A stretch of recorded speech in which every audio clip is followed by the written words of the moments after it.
Welcome to What If, the show that explores the hypothetical to understand the reality we live in. I'm your host, David. Each week we take a question, a single what if, and follow it to its most extreme, logical, and sometimes terrifying conclusions.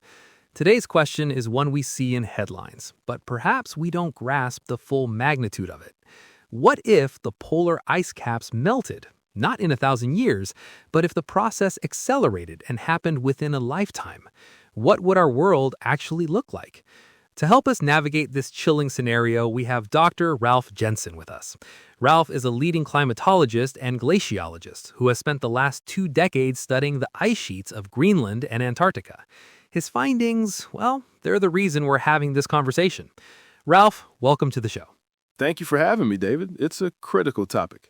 So let's start with the here and now. Before we dive into the what if, paint a picture of the reality. How fast are the ice caps actually melting today?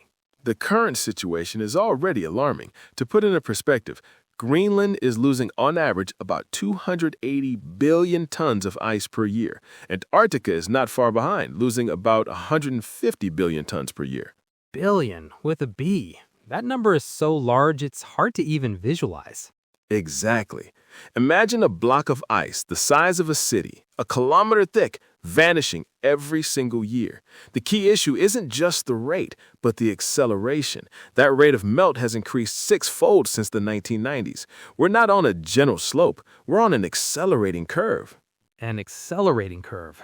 Okay, so let's get to our hypothetical. What if this acceleration continues and we see a total melt of the world's ice sheets?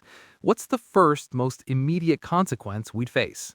The most direct and unavoidable consequence is sea level rise, catastrophic sea level rise. If all the ice in Greenland and Antarctica were to melt, global sea levels would rise by approximately 65 meters. That's over 210 feet.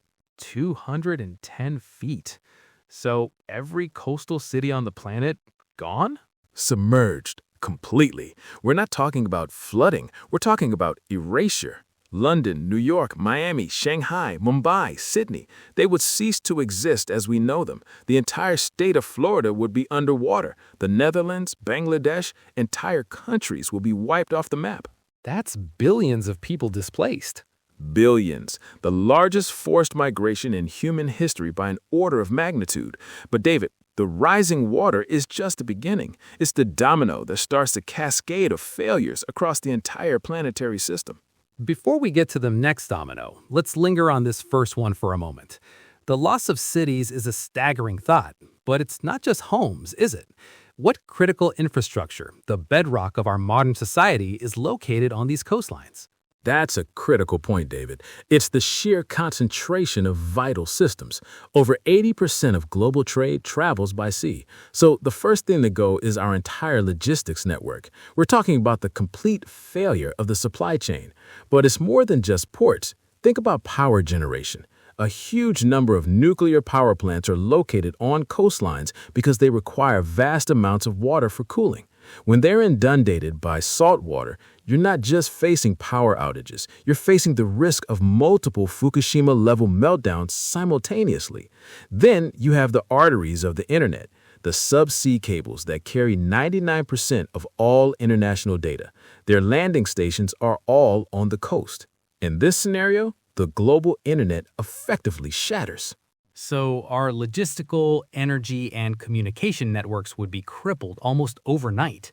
The physical foundations of our civilization would crumble, leading to an almost immediate social breakdown.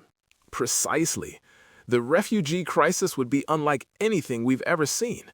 We're talking about billions of people, stripped of their homes, their wealth, their identities, all moving inland at once. The inland areas would be completely overwhelmed.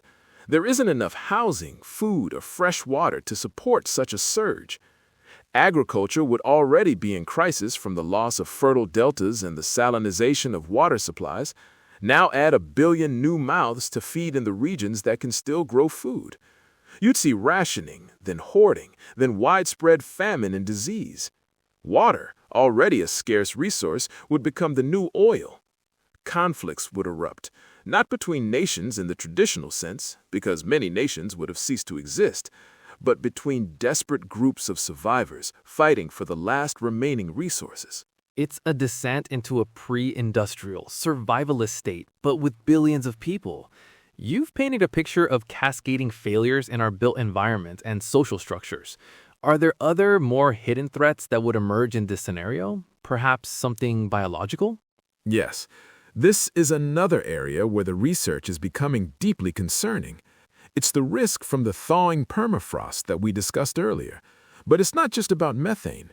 The permafrost is a giant frozen repository of ancient life.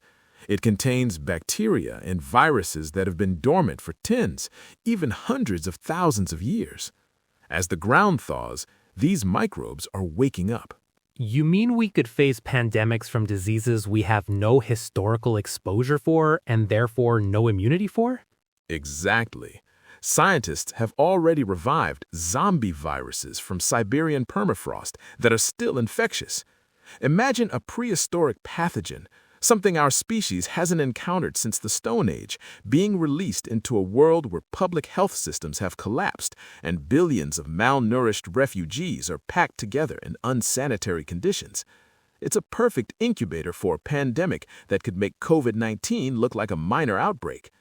This isn't science fiction. It's a plausible biological threat that is locked away in the very ice we're discussing. The oceans. The massive influx of cold, fresh water from the melting ice sheets would fundamentally disrupt the world's ocean currents, specifically the thermohaline circulation, which most people know as the Great Ocean Conveyor Belt. Right. That's the system that brings warm water up to Europe, like the Gulf Stream. Precisely. It's driven by a delicate balance of temperature and salinity. The cold, salty water in the North Atlantic sinks, pulling warmer water north. If you flood that area with lighter, less dense fresh water from a melted Greenland, that sinking mechanism shuts down. And the consequences of that shutdown? Paradoxically, a new ice age for Northern Europe. The United Kingdom, Scandinavia, and northern France could see temperatures plummet by 5 to 10 degrees Celsius, making their climates more like Siberia's. Meanwhile, the heat that was once transported north gets trapped in the tropics. It sounds like the planet's entire circulatory system going into cardiac arrest. That's a very accurate analogy. And we haven't even discussed the direct geological impacts. The sheer weight of the ice sheets in Greenland and Antarctica actually depresses the Earth's crust. Like a mattress. Right. When you remove that weight, the crust rebounds.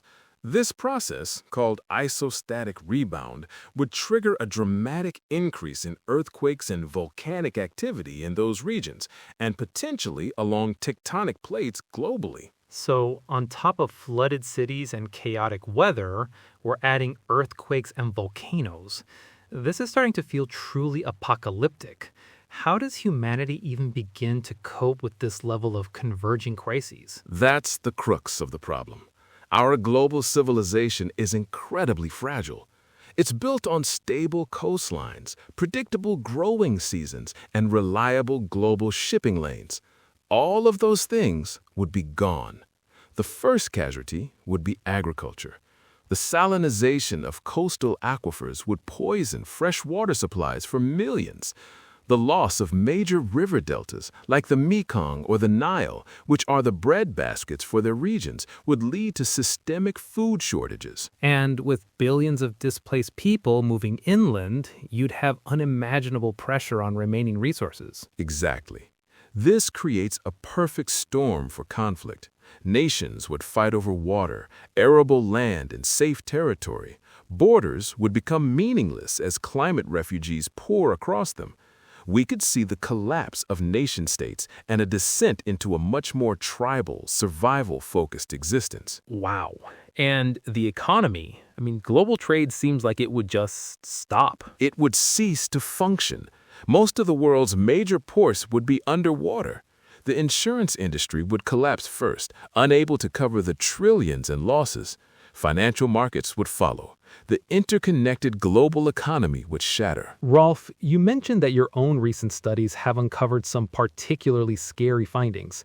We've already painted a grim picture, but what is it that has you, as a scientist who deals with this daily, especially concerned? It's the feedback loops, the non-linear tipping points that, once crossed, could make the situation irreversible and self-perpetuating, regardless of human action. Feedback loops. Explain that. A simple one is the albedo effect.